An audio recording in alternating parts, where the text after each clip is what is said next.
क्रोध मानसिक असंतुलन की स्थिति। जब आप क्रोध में होते हैं तो आपको सही और गलत का ध्यान नहीं रहता और आप ऐसा बहुत कुछ कह जाते हैं जो कि आपको कहना नहीं था, लेकिन आप कह गए और आप उसे वापस भी नहीं ले सकते हैं। अब इतनी देर में आपने अपना कितना नुकसान कर लिया ये आपको भी नहीं पता है। आप सोच रहे होंगे कि आपने सिर्फ और सिर्फ गलत शब्द ही इस्तेमाल किए हैं, बस इतना ही नुकसान हुआ है, सिर्फ सामने वाला हर्ट ही हुआ है।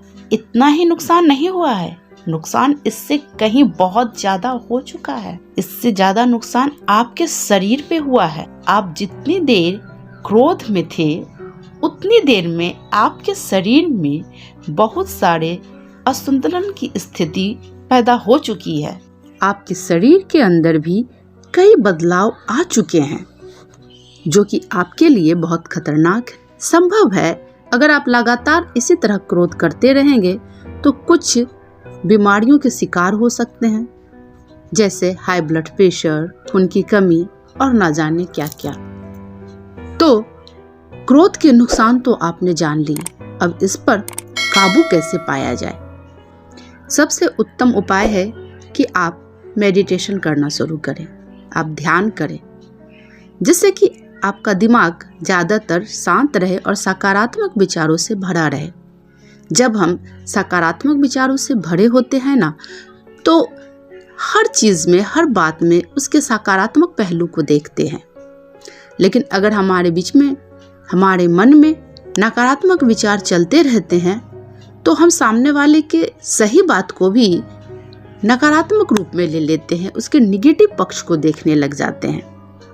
कई बार हमें लगता है कि सामने वाला अहंकार में ये शब्द कह रहा है, जबकि वो ऐसा कह नहीं रहा होता है, लेकिन हमारी ही नकारात्मक सोच हमें ऐसा सोचने पर विवश कर देती है और हम क्रोध में आ जाते हैं। ऐसी ही बहुत सारी बातें।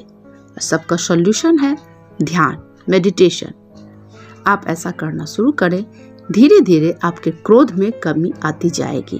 और हमेशा ये ध्यान रखें कि आप जो क्रोध कर रहे हैं इसमें आपका ही नुकसान है, क्योंकि सामने वाला चाहे तो आपकी बात को पूरी तरह से इग्नोर कर सकता है और ऐसा करके वह स्वयं को कई बीमारियों से बचा ले।